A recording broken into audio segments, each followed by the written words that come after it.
Magandang araw, Malacanang Press Corps. Pangakong accessible internet, tinupad ni Pangulong Marcos Jr.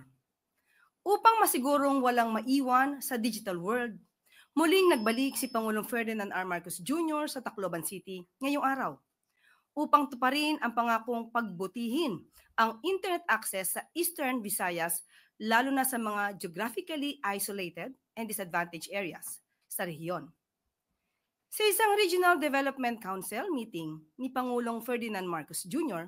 noong Marso, ipinangako ng Pangulo ang maayos na internet access sa rehiyon na kabilang sa efforts ng gobyerno na palawakin ang reliable connectivity doon. Bilang pagtupad sa kanyang pangako, ngayong araw, pinasinayanan ni Pangulong Marcos Jr. ang Phase 2 and 3 ng National Fiber Backbone na nagsisilbing tulay ng impormasyon at government services. Dahil dito, halos 1,781 kilometro ang inilatag para sa bagong fiber network na ito. Ang Phase 1 ng programa ay una nang inilunsad noong nakaraang taon.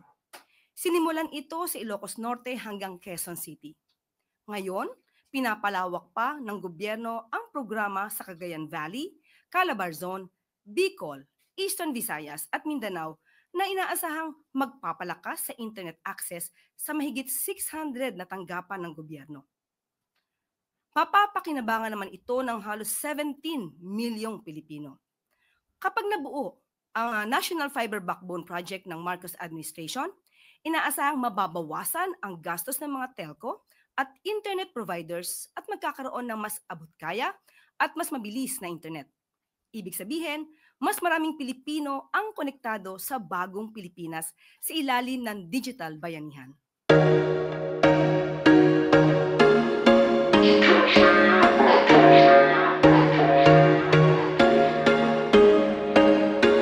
There was once a day that I would pray for you. I'd go and misbehave just so you'd notice too. Sneaking looks up and down from across the room. And damn, what a hell of a view. I feel good, you look great, I like you.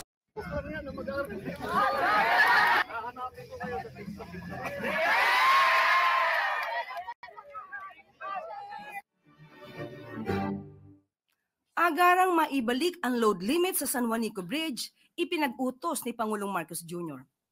Ilang linggo matapos ang kanyang pagbisita sa Tacloban City upang inspeksyonin ang kondisyon ng San Juanico Bridge, nagbalik si Pangulong Ferdinand R. Marcos Jr. ngayong araw. Ipinag-utos ng Pangulo sa Department of Public Works and Highways o DPWH na bilisan ang retrofitting at tapusin agad na maayos ang tulay. Ayon kay Pangulong Marcos Jr., mayroong mahigit kalahating bilyong piso na pondo ang nakalaan para maibalik sa 12 hanggang 15 metric tons ang load limit sa San Juanico Bridge ngayong December. Ipinag-utos din ni Pangulong Marcos Jr. sa DPWH at Department of Budget and Management o DBM na gawa ng paraan upang maitaas ang buong kapasidad ng tulay sa 33 metric tons.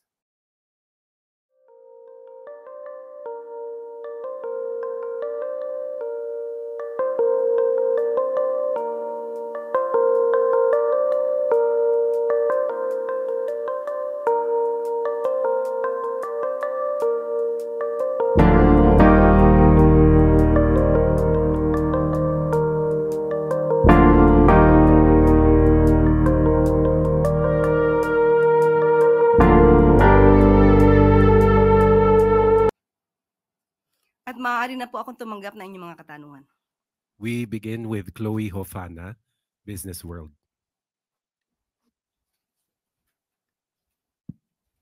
Good afternoon po, Yusek. Is President Marcos supportive of the Finance Department's proposal to impose a new tax on online gaming operators, given concerns that such a measure could discourage investments in the sector or push some operators underground?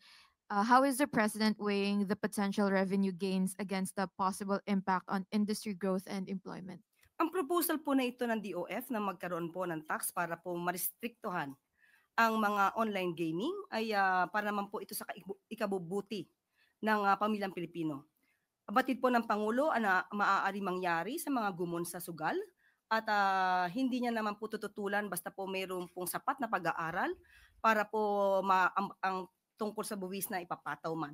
Pero paiigtingin pa po, maliban po dito sa mga online gaming sites na license or lehitimo naman, paiigtingin po lalo ang paglaban sa mga illegitimate o yung mga yung hindi tama or hindi rehistradong mga online gaming sites.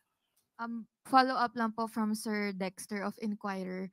What is President Marcos's position about online gambling, with lawmakers filing bills to either outright ban or impose tighter regulations on online gambling operators and e-wallets, and acknowledging that Filipinos get addicted to online gambling regardless if they are playing on legal or illegal apps or websites? Yun nga po, kagaya ng ating sinabi, ang Pangulo po ay nakikinig kung ano nangyayari sa ating mga kababayan at kung ano man po ang bill na ipapasa nila, ito'y pag-aaralan mabuti, kung ito'y makakabuti sa ating ekonomiya, and at the same time makakabuti para sa taong bayan. Last po from Sir Dexter. How will the Marcos administration address the issue of online gambling in a health perspective, given addiction is a public health problem? Muli, katulad ng sinabi natin, gusto natin limitahan ang itong klaseng mga pagsusugal at mabawasan ang mga gumon sa sugal. At ito po ay para sa taong bayan at ang lahat ng pwedeng suggestion at maaaring batas para ito ay masawata, hindi naman po yan tututulan ng ating Pangulo. Ivan Mayrina, GMA Integrated News. Yusek, si Senator Zubiri naghain po ng Anti-Online Gambling Act para sa total ban ng lahat ng uri ng online gambling. At nananawagan siya sa Pangulo na maglabas ng malinaw na pahayag na posisyon tungkol dito. Ito ho ba'y inaasahan nating matatalakay ng Pangulo sa kanyang nalalapit na SONA? Tama po bang sabihin that the President is taking a closer look at online gambling in the middle of all these proposals? Opo, pero hindi po natin masasabi kung ito po ay makakasama sa SONA. Wala pa po akong detalye kung ano po ang sasabihin at ipapahayag ng ating Pangulo sa SONA. At ito naman pong mga suggestion po na ito ay makakarating sa ating Pangulo. Salamat. Leth Narciso, DZRH. Good afternoon, Yusek. Inanunsyo po ng PHAPI na hindi muna sila tatanggap ng guarantee letters mula sa gobyerno. Nasa 530 million pa daw po kasi yung hindi nababayarang claims. Ano pong masasabi ng Malacanang dito? Opo, nakausap po natin mismo ang pamunuan ng DOH at sinasabi nila na 39 hospitals lamang po sa Batangas ang nagkakaroon ngayon ng usapin patungkol sa di umanong pagbabayad ng mabilisan ng mga amount base sa guarantee letters. Dahil ito po daw ay wala pang kaukulang mga dokumentong na isusumite. Pero hindi po nangangahulugan na yung ibang mga hospitals po ay nagkakaroon ng problema pagdating po sa bayaran. At tandaan po natin na sa Universal Healthcare Act ay meron po supposed to be guaranteed na 10% na authorized bed capacity ang mga private hospitals para patungkol po sa zero billing. At dapat nga po ay hindi na po kinakailangan yung tatawag natin medical assistance for indigents and financially incapacitated patients dahil dapat zero na po ang balanse dahil po sa PhilHealth.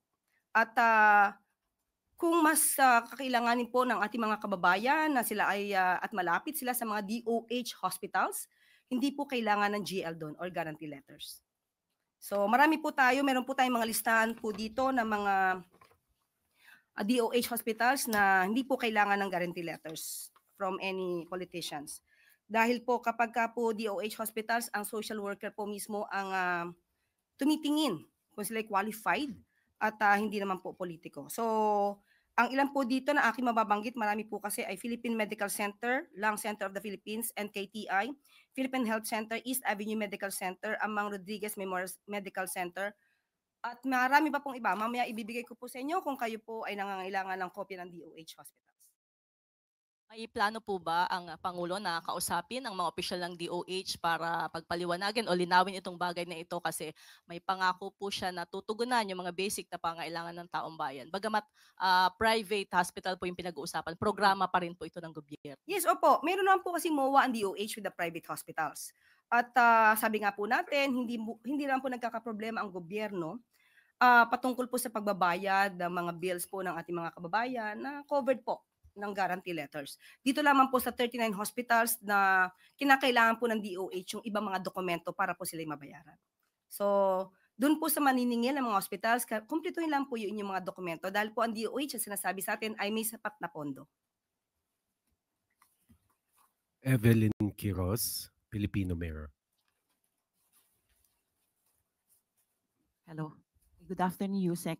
Yusek, may identities na po yung mga policemen involved at saka yung alleged politicians doon po sa mga missing sa Bongeros.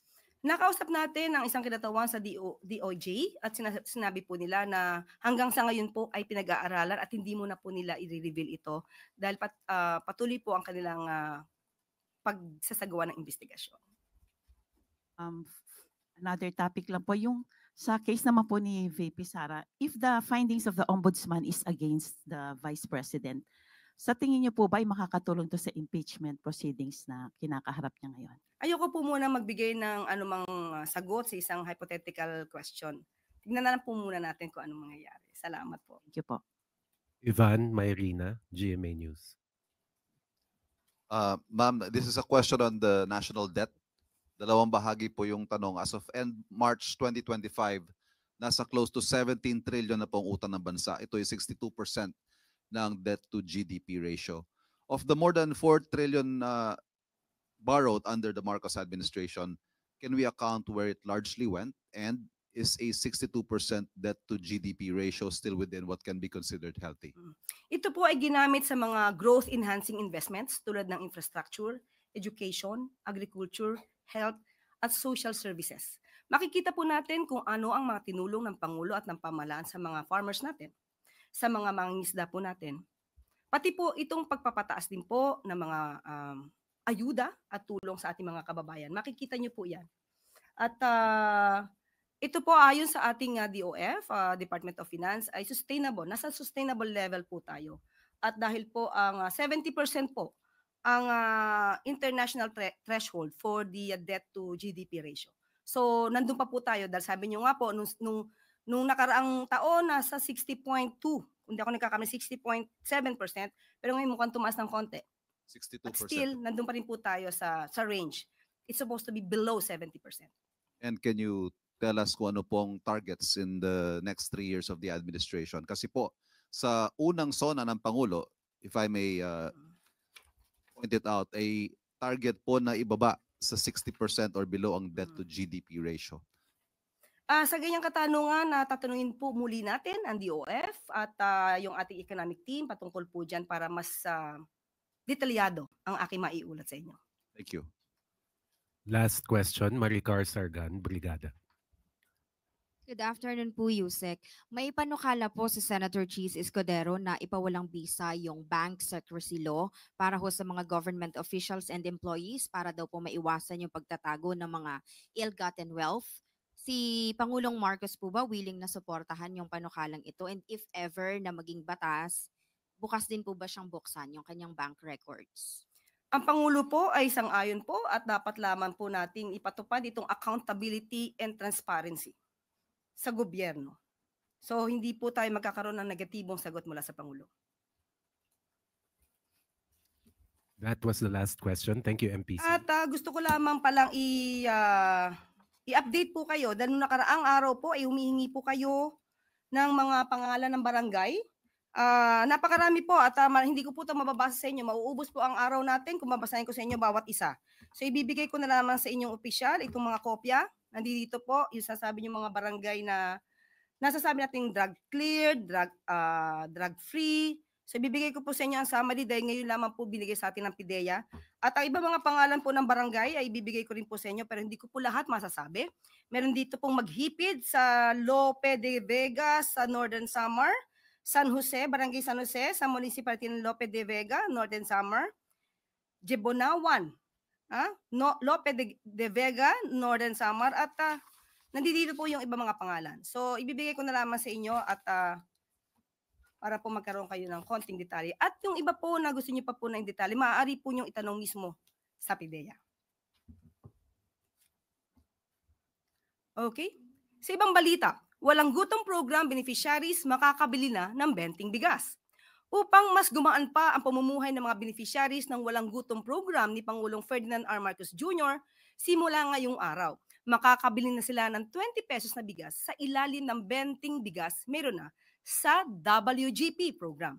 Ang programang ito ay bunga ng pinagsamang puwersa ng Department of Social Welfare and Development o DSWD at ng Department of Agriculture or DA na naglalayong magbigay ng mas abot bigas or mas abot kayang bigas sa mga food poor sectors, kabilang na ang mga solo parents, senior citizen at may mga kapansanan. Inilunsad ang benting bigas meron na sa WGP program sa isang food redemption activity ngayong araw sa Tondo, Manila. Sa ilalim ng walang gutom program, ang mga beneficiaries ay makakatanggap ng 3,000 pesos monthly food credits sa pamamagitan ng Electronic Benefit Transfer o EBT cards na magagamit lamang sa pagbili ng masustansyang pagkain. Mabibili naman ang 20 bigas sa mga DA-accredited suppliers at retailers, kabilang na ang mga kadiwa outlets.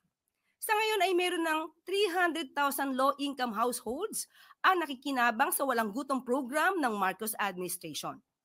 Layo ng administrasyon na maabot ang 750,000 beneficiaries bago matapos ang termino ng Pangulong Marcos Jr.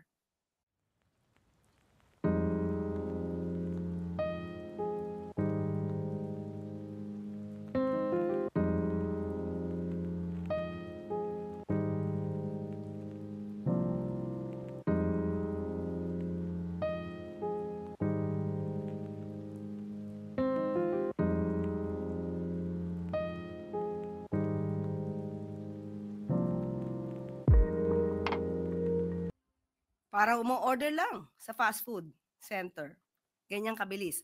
Sa isang malaking bagay sa partnership na ito ang paglunsad ng self-service digital kiosk sa mga pilot areas para sa mas madali at mas mabilis na food access sa mga beneficiaries. Kasama ito sa digitalization agenda ni Pangulong Marcos Jr. Ang mga kiosk na ito ay makakatulong sa mga beneficiaries sa mga susunod na i-redeem lang ang kanilang food credits, i-check ang kanilang transactions at i-access ang program information gamit ang QR codes or digital IDs. Maliban sa food access, layon din ang programa na palawakin ang kaalaman sa teknolohiya ng mga beneficiaries, lalo na yung mga nasa liblib na lugar. Sa kabuuan, ipinapakita sa programang ito na ang walang gutom ay hindi lamang tungkol sa ayuda. Ito ay pamumuhay sa kakayanan at kinabukasan ng bawat Pilipino upang maging mas malusog, mas matatag, at mas handa sa makabagong mundo. Baha sa Zamboanga City. Aabot sa halos 600 boxes ng family food packs ipinamahagi sa mga flood victims sa Zamboanga City. Sa utos ni Pangulong Ferdinand R. Marcos Jr. na agarang mabigyan ng tulong ang mga apektado ng baha, namahagi ng 571 boxes of family food packs ang Department of Social Welfare and Development o DSWD sa mga pamilyang apektado ng flash floods sa barangay Pasunanca, Zamboanga City noong Sabado. Ipinagputos agad ni Pangulong Marcos Jr. na sa DSWD na siguruhing mabigyang atensyon ang pangangailangan ng mga residente doon at siguruhing tuloy-tuloy ang suporta sa mga naapektuhan ng flash floods. Meron ng mahigit 100,000 food packs at 20,000 non-food items ang na-preposition sa Zamboanga para sa emergency response sa rehiyon.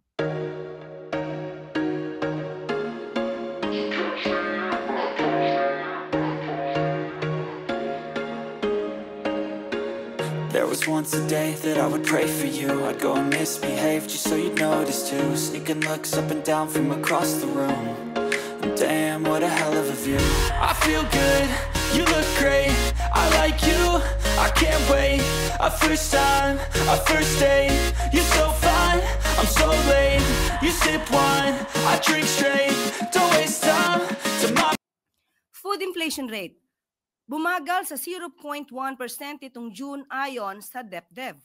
Maliban dito, mababa din sa negative 14.3% ang rice deflation rate at nananatili namang nasa negative 0.4% ang inflation rate sa mga tinaguriang poorer households. Ayon sa DepDev, ito ay resulta ng mga hakbang ng gobyerno upang gawing mas stable ang food supply at paunlarin ang agrikultura at logistics sa bansa. Bilang pagsunod sa nais ng Pangulo na bawasan ang pasaning pinansyal ng mga Pilipino, palalawigin pa ng ahensya ang mga intervention nito upang mapababa pa ang inflation rate sa bansa. Patuloy ang pakikipag-ugnayan ng DepDev sa DA at DOE para sa mabilisang pag-rehabilitate sa swine industry at pag-moderate sa presyo ng mga produktong petrolyo.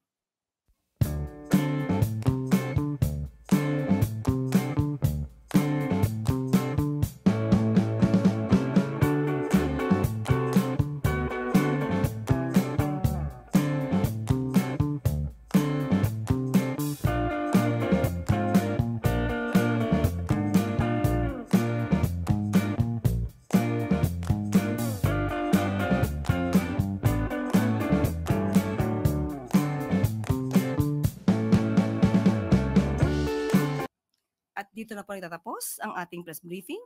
Magandang araw para sa bagong Pilipinas.